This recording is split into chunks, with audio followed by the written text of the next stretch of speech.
Hello, YouTube fellow stackers and people new to stacking silver. Midwest Stacker here with a list of do's and don'ts for the silver stacker, the new silver stacker, or maybe even some veteran silver stackers. I put this list together solely based off the experiences I've had to date, the research that I've done, and the viewpoints of other stackers that I agree with. I wanted to give back to the community as you guys have given me so much. Share my information, my do's and don'ts, and see if I'm on the right track.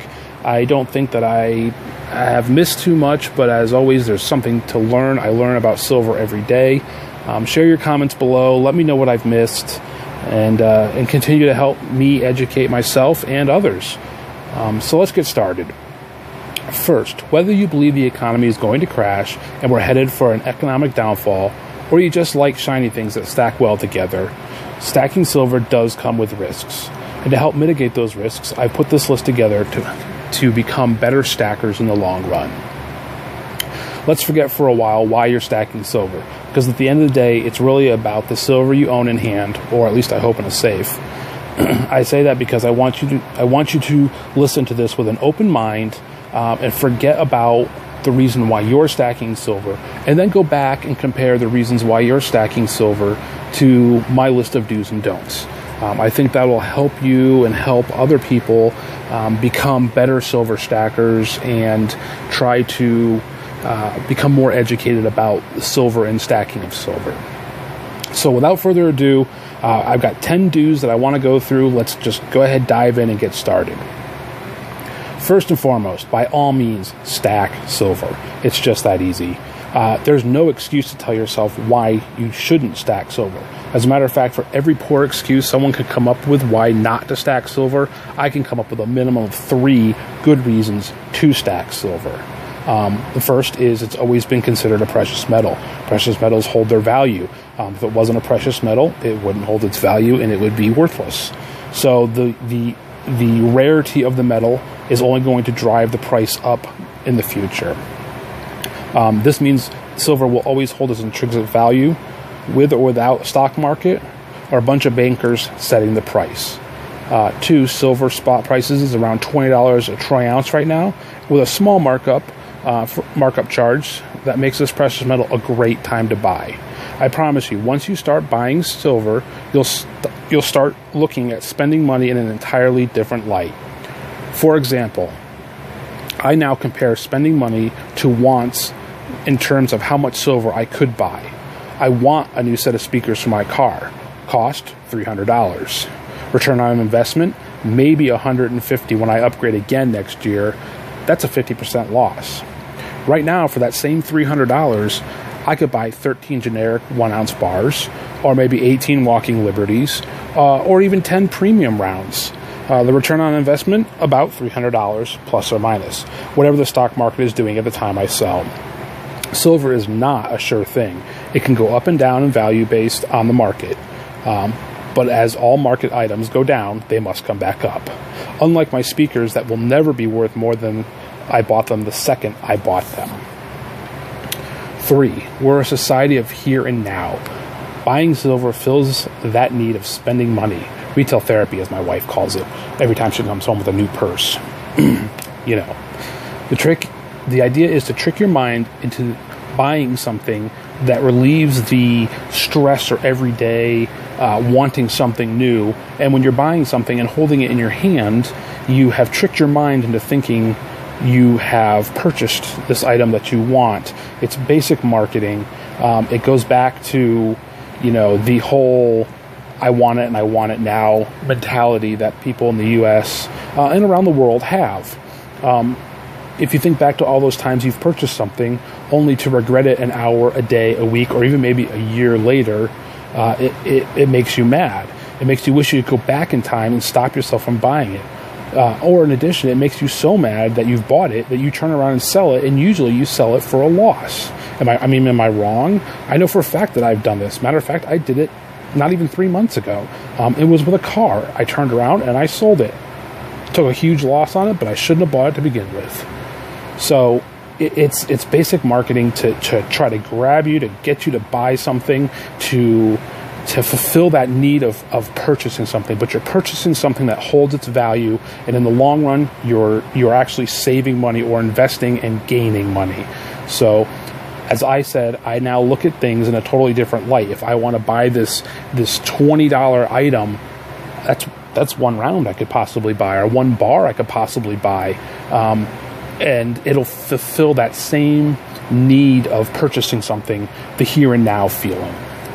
Okay, number 2, the second do always pay close attention to spot price, and pay closest to spot as you can. What is spot price? Spot price is the current market value of silver at any given time. There's a ton of websites out there that'll give you spot price on silver, and there's a ton of websites that will sell silver, and the really reputable ones, the really good websites, will actually show you spot price and how much you're going to pay over spot for that silver. A few things to keep in mind when buying silver above spot. Most of the time, the price above spot is recouped when you resell the item. It is not a lost $2.50 or $4. The round or the coin or the bar or whatever you're buying above spot actually holds that spot price value when you go to resell it, because it's either a collectible or it has low mintage numbers and people are wanting it. So you are going to get that spot price back. It's not lost. You're not giving that away. So but you also want to pay as close to spot as possible. Unless you're going after that high-end collectible item that's no longer minted, and you're going to be out there and you're going to drop $160 on it or something like that. A perfect example of one of those would be one of the zombie rounds that is actually silver and it's marked copper. I think the going rate on eBay right now is like $160, and the retail price when it was available was like 25, let's say, tops. So yeah, that type of thing is way above spot. It's only for those hardcore collectors or people that just have a little bit extra money to kind of do those things. So you always want to pay as close to spot as possible. Number 3, don't be scared of junk silver, or constitutional silver, as some like to call it. I fluctuate back and forth depending on what it is. If it's more of a slick or a worn down, I call it junk silver. If it's still a good looking, quarter, I might call it constitutional silver. So those are interchangeable, but I do fluctuate back and forth between the two. Constitutional silver, also known as junk silver, is minted by the U.S. Coins on or before 1964. Kennedy half dollars, 1965 to 1970, but those are only 40% silver versus the 90% silver you're going to find in anything 1964 or newer. It's a great way to start your collection for 2 reasons, really. One, you can get it for free. The other way is, you can buy it in bulk, and it's usually pretty cheap. To get it free, that's really the easiest way to start any silver collection. I have done this several times. I have not quite struck out, but it was a one base hit, and I was thrown out when I was stealing seconds. So first way, just go to a local bank, buy a box of rolled coins, take the coins home, start searching. It's just that easy. Each box of rolled coins, you might find 1 or 2 silver coins out of it. And all that's really lost is your time, because once you're done searching, you take the coins back to the bank and get your money back. I mean, it's a win-win, except for it takes a whole lot of time. I'm sure there's probably machines out there that will sort if it's silver or not. But I am low budget. I want to spend that type of money on the silver, not a machine that does the silver. I can sit and watch TV and sort rolls of coins all night long if I need to. So it's always good to try to get your silver for free. One thing to keep in mind, though, our banks are catching on to this. They are either charging a fee to return coinage back, or they're just not allowing you to buy as many rolls as you could have in the past. Apparently, the bank that I go to, I have befriended the manager, and he's giving me some inside scoops that there are coin dealers that are coming in and buying $5,000 worth of, 10 boxes of half dollars, searching them and bringing them right back within a day. That costs the bank money, believe it or not, to order that, get it shipped in, deliver it, then recirculate it, count it, put it back into inventory, send it back to wherever, store it with Brinks. I mean, there's money involved in that. So yeah, I understand that they're getting a little frustrated that people are doing this over and over again. One of the ways you can kind of mitigate this is if you buy it, rolls from one bank, take it back to a different bank to cash it back in and switch your banks up. A lot of banks will, if you do it rarely enough, they won't ask any questions. But if you start going in every day asking for $5,000 and rolled half dollars, you might start getting some dirty looks. Another way is to befriend the banker, the bank manager. The bank manager and I bank at a very small bank. It's not a local PNC or Wells Fargo or anything like that. It's a private credit union. It is great because the manager now does almost all the work for me. He knows I'm looking for silver coins. I was upfront. I was honest with him. I told him what I was doing. I also worked out a plan where I wouldn't cost him a whole lot of money, and I would do this on an occasional type thing. And now when he's going through and re-inventorying, he goes through and pulls out the silver coins for me. He does the work for me. It's awesome. I go in once a month. I see what he's got. I pay face value for it. He gives me the silver. We both win. So befriend the bank manager is always a great way to do things. That's my best advice. If you can get an insight on a bank, you're doing pretty good.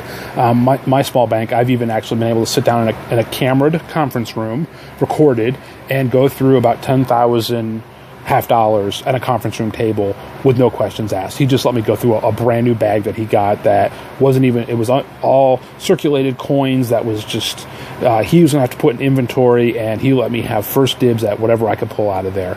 Looking for some key dates and some silver. I found some, but not a whole lot, and I probably won't do that again. It really wasn't worth the 9 hours I sat there and went through all those coins. So, number 4, diversify your stack. Having different types of silver in your stack is always a good thing. Plus, it gives you something different to look at and different to collect. You'll find that you won't get bored just by collecting one thing over and over again. There are so many nice silver rounds out there and silver bars that you can literally change your flavor once a week and not repeat for quite some time. The one nice thing about all the mints releasing their limited series rounds and collectibles is, again, that it tricks the human mind into thinking that something is limited or collectible. It draws you to it. You're more likely to buy it. You're more likely to collect it. You're more likely to go back and purchase the ones that are out of print for a higher premium from people on eBay or other collectors or your local coin dealer. The perfect example is the zombie bucks. I'm a huge zombie fan. Once that I saw that they were out, I missed the boat completely. I got number 5 for spot, or right above spot, but I had to go back to eBay and buy 4, 3, 2, and the Walker 1, which I paid almost double for, but I wanted it because I'm a huge zombie fan, and I, collect zombie memorabilia and stuff like that. So, being able to collect a specific run of something gives your mind what's the word I'm looking for? It gives you a sense of completion, if you will. You have completed a set. It's now worth something. You feel that it's satisfying to the mind. So again, basic marketing 101. Also diversifying your stack from rounds to bars to coins, etc. In different weights. A 1 ounce silver anything will always be cheaper to buy when you first start out versus a 5 ounce silver something. But the more you buy, the larger the size, usually the closer to spot or the better discount you can get. Keep in mind, though, if you are and I said we weren't going to talk about this, but if you are one of those people that feel the economy is going to crash, which it very could be, I'm not saying it's not going to, but it could, or, the economic downfall, so the dollar, it's really hard to cut a chunk off a 5 ounce, a 10 ounce, or a kilo bar versus maybe splitting a half ounce or an ounce coin into 4 pieces. So you want to diversify. Don't just go stack 10-ounce bars because you got the closest to spot possible. Keep some silver in 1 ounce. I even buy rolls of half ounce. I think they're awesome. They're great. They're cheaper than the 1 ounce. I can buy twice as much, and if the economy does go tits up, well, I've got something I can split fairly easy with a hammer and a chisel, versus trying to shave off my kilo that I don't own, which will one day own. So that's number 4. Number 5. Make sure you store your silver in a quote-unquote safe, get it, place. This should be a no-brainer. A hidden safe place is the best idea, even if you have to bury it in the backyard. I don't know if I'd recommend this, but necessity is the mother of invention. If you don't feel comfortable storing in your house, airtight, watertight containers, you can buy them all over the internet now. Bury that in the backyard. Don't forget it when you move, because someone else will find it, I'm sure, when they plant their garden or till up the backyard to plant flowers or something. So you don't need to go out and buy $1,000 safe. We're not saying that. You can buy a low budget safe. You can buy something, but what you need to do is you need to keep it hidden. No reason to buy a $1,000 safe when you only have $300 in, silver. And what if you don't stay with the silver stacking? You've bought a $1,000 safe, and now you're going to put, I don't know, a small child in there. Who knows? You could find something. So you want to protect your silver the best way you can. Use your best judgment. Buy something that works best for you, for your needs now, and expand in the future. The safe that you buy today can be used for many other things tomorrow if you decided to grow your collection. And I'm not saying you need to cut a hole in your wall and put a safe in your studs and cover it with a picture. Yeah, I'm talking just something that can be easily hidden. Lockbox, biometric scanners on gun safes now that I can hold a whole bunch of silver in those, and it only opens with my fingerprint. They're awesome. And you can get them for a couple $100 off eBay or online somewhere. I do want to talk about, though, a few things about the possibility of how you store your currency and burglars and being not robbed, because there's a difference between being robbed and being burglarized. Say that 3 times fast. I just wanted to give a quick kind of synopsis of burglaries so you can best protect yourself. So this information came from a nationwide, nationally recognized security company. I'm not going to give the name. You can just take a guess. I'm sure you'll probably guess it. So these are all facts that came off their website. Most burglaries happen between the hours of 6 a.m. and 6 p.m. while you're at work. Not in the middle of the night, not, at weird times on the weekend. It's literally while you're at work. Burglars are smart. They will sit outside your house and get your schedule and then just go rob you. A burglary happens every 15 seconds. So don't think that, it's a low statistic. It happens every 15 seconds in the U.S. The master bedroom is the first room targeted when a house is being burglarized. Most of the time, that's because that's where the wife or someone keeps all their jewelry or expensive clothes, perfumes, all that type of stuff. An average burglar is only in your house between 8 and 12 minutes. That's it. They're in, they're out. Hence why they can have one every 15 seconds. And if they hit a whole street, well, that doesn't take that long if you think about it. Just for some food for thought, many people do confuse burglary and robbery as interchangeable, and they're not. There are significant differences between the two. A burglary invokes breaking and entering a structure with the intent to commit a crime. Robbery, however, is defined as a theft of property or money through the threat of violence. So when someone sticks a gun to you and says, "Give me your wallet," you're being robbed. When someone breaks into your house and steals your stuff, you're being burglarized. Just through the thought, I like to educate as much as I can, and if you learn something, great. One of the YouTubers in the silver stacking community had a great idea. I wanted to repeat it just in case his video got lost. I wish I could remember his name, and I don't. and that's my fault for not being able to find that video again. I should have bookmarked it. So I can't give credit where credit's due, but it's out there, and you can probably find it. But basically, he's saying, get yourself a cheap lockbox, $25, $50. Get it at Goodwill. It just needs to look like a lockbox.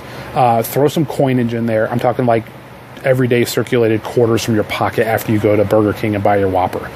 Throw some random coins in there. Make it heavy. Throw a brick in there. Make it so it makes some noise when it's shaked. Place it in your bedroom closet in plain sight. So it's right in front, maybe next to your shoes. Write silver stash on it. Do things to deter that burglar from going, there's the lockbox I want, grabbing it and leaving your house and leaving the rest of your stack alone. I do this. I think everybody should do this. I try to deter thieves by many things. Deadbolts on my door, mostly. My windows are always locked. But I do take precautions with my silver stack and other things in my house that I feel I can deter them by putting a look over here, but don't look over here type thing. One other idea I found on YouTube, one other idea that I have not found on YouTube, that I wanted people's opinions on is, do you tell your insurance company, your homeowner's insurance company, that you have X amount of silver in your house? I have all my guns documented, photographed, serial numbers written down. I have a very large collection that my insurance company knows about. And I do that because I have some wealth in my firearms that I want to make sure if my house was ever robbed or burnt to the ground, that those items are either replaced or a dollar value is assigned to them and given back to me so I can go back out and purchase these guns. But I've never once seen any stacker talk about, do you inform your homeowner's insurance that you have 1,000 ounces of silver locked in your house or something along those lines? So leave your comments below on that one. Let me know what you think. I have obviously a very small stack, so I have not informed my insurance company yet that I'm stacking silver in my house. But at the same time, I don't know if I necessarily want them to know I'm stacking silver. So it's kind of a catch-22. Let me know what you think. All right, I am burning time here. We're like 22 minutes, and I'm only on number 6. 4 more to go. All right, number 6. Do shop your local coin stores. Believe it or not, local coin stores usually have a pretty good deal on silver if they stock it. It's always a good idea to call them. It's always a good idea to get in contact with them. Become friends with them. You visit them once a week. See how they're doing. Ask about, how business is. If you befriend them and become acquaintances, you could start getting some little extra discounts, or maybe they're saving the good stuff for you and not putting it out for the mass markets because they know you might be interested. Silverfish VT had a video not too long ago, actually, I think a couple days ago. He picked up a great find, like $30 for a clad Walking Liberty, great condition. So jealous that he was able to pick that up from his local coin shop. I can't find stuff like that at mine for anywhere near that price. That would have been $80 plus. So also keep in mind that you might not necessarily be paying shipping when you buy from your local coin shop, but you are going to be paying sales tax if your state charges sales tax, so that type of stuff. That sales tax needs to be added to the price per ounce of silver that you're buying to calculate total cost. It's very important to keep track of total cost. Again, I think Silverfish VT even says his coin shop's an hour away. He marks down the gas cost to and from, which I don't blame him, because that you're spending money to go pick something up that's going to be worth something in the future. You need to make sure that you get fair market value and recoup your money spent to go get that item. So just check your local coin shops. They're going to have silver, and usually if you get to know them pretty well, you're going to be able to get the good stuff. Number 7, make sure you consider all options and prices before you buy. This is a two-parter. First, with the power of the internet, it has leveled just about any tangible item. This includes silver. No one says you have to buy from one specific place or another. Most reputable websites are going to be very close in price, but there's some things that you can just get cheaper that on one website than you can in another. And it's really good to open as many browser windows as you can. If you're looking for one specific item, search all the main reputable websites, and you'll be amazed that, you know, a 1 ounce generic Atmex silver bar sells for $1.25 more than a Silvertown generic bar, 1 ounce. Same thing. I mean, you just got to do your research. Is the Atmex known better? Yeah, probably. Can they get away with charging that extra little bit? Yeah, they probably can. But you know, at the end of the day, it's still 1 ounce of 0.99, you know, fine silver. What's the difference? Except for the logo on it might be a little different, and you can maybe sell that Atmex bar a little easier than the Silvertown bar. But in all honesty, as long as you're sticking with reputable places, it shouldn't make any difference. The second part to this is when you buy your shiny new silver bar and it comes in one of these, you know, little flips right here, you know, they're going to tarnish. That's what silver does, you know. This little flip, they're pretty nice.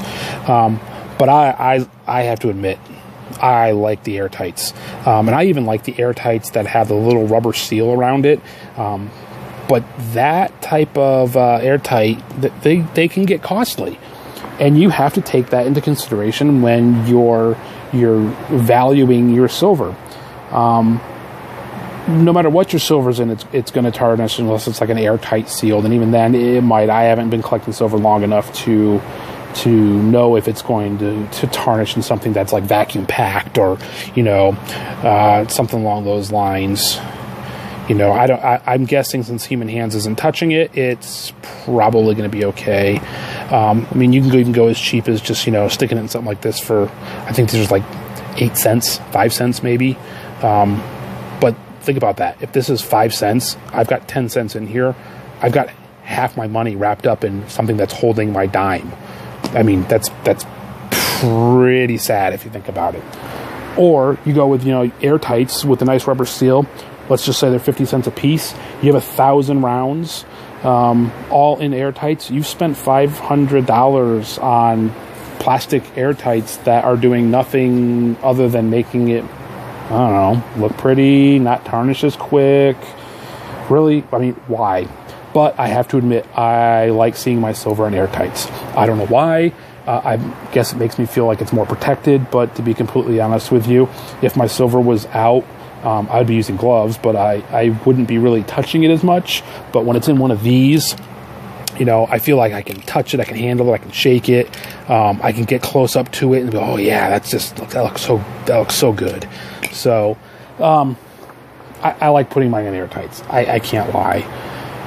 So that was number 7. All right, we're gonna take a quick little recap here of the first 7.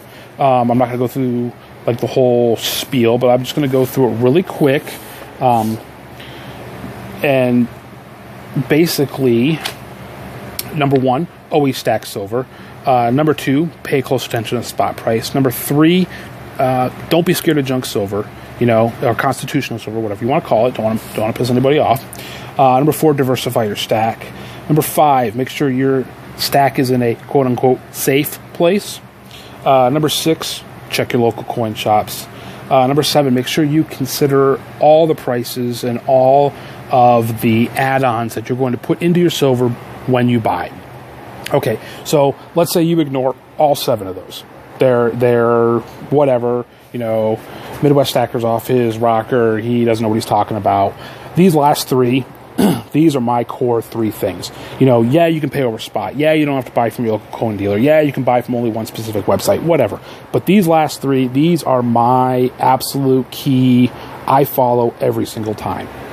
So, ignore the last 7, follow these 3. You're going to be better off in the long run. Number 8 and number 1 on the, or number 3 on the must follow. Do yourself a huge favor. Keep accurate records.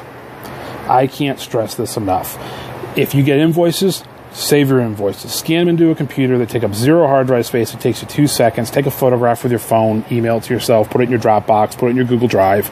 Save all your invoices. Keep a log of what you've paid, what it's worth, what you bought it, what was spot price when you bought it. Get yourself an Excel spreadsheet. Put it all down on paper. Because at the end of the day, when you have 1,000 ounces and it's 3, 5, 10, 50 years later, you want to be able to pull that record back up and go, oh yeah, I bought, this bad boy right here for $25. And I came in this, so all I had was $25, and I think my shipping was free on this one. So, do yourself a favor, because in 10 years, I'm not going to remember I bought this for $25. Hell, I'm not going to remember what I bought for, 2 weeks from now, because I plan on buying more silver, and it's just going to get lost in my train of thought. But I can always go back to those invoices, pull them up, and keep those invoices detailed. If you're going to do it in Excel, and you're buying off eBay, make sure that you put down who you bought it from on eBay, the amount paid, the transaction number. If you get paid with PayPal, the PayPal transaction number. Keep all those records. You will thank me later. You might not ever need them, but if you do someday, you open a business and you get audited or something along those lines, and they come and try to take your silver, or you owe debt. You don't want someone else telling you what your silver is worth when you can pull out a piece of paper and say, no, my silver is actually worth this. So number 8, which is number 3 on my top 3, keep accurate records. Number 9, which is my number 2 on my top 3. Oh man, this is going to get confusing. My number 9, if it's not in your hand, you don't own it. It's just that simple. Possession is 9/10 of the law. Make sure that when you're buying silver, you're not, and I repeat, not buying SLVs, unallocated bullion, mining shares, other non-tangible silver. If you don't have this in your hand right here, if this isn't in your hand, and it's somewhere else that you have a piece of paper saying you own this, you don't own this. Keep it in your hand. Keep it in your possession. Keep it in your house, buried in your backyard. I don't like putting my silver in like bank vaults or lock boxes or security boxes in the bank, because then it's not in my possession. I don't own it. What happens if that bank economy goes to crap, the bank closes, you can't get in to get your silver? The banker's going to keep your silver. Possession, 9/10 of the law. Keep it in your hand. And lastly, by God, do your research. Don't just go out there and buy anything that looks shiny. If in this world, in this economy, in this time and age, if it can be faked, it's going to be faked. If they're going to get it, if they're going to sell you fakes, they're going to try to do it. They're going to make their money. Do your research. Learn. Educate yourself. Don't do anything half-assed. If you're going to stack silver, do not necessarily what I did. I don't want to say that. Don't do what I do, because I'm sure I've made tons of mistakes. Do your research. I spent a month watching silver stacking videos from everybody I could possibly get. I was addicted to it, actually. My wife kind of yelled at me because I was spending more time on YouTube than I was with her. But I wanted to educate myself, and I learned so much from just watching unboxing videos. That's how I learned that there's these cool rounds.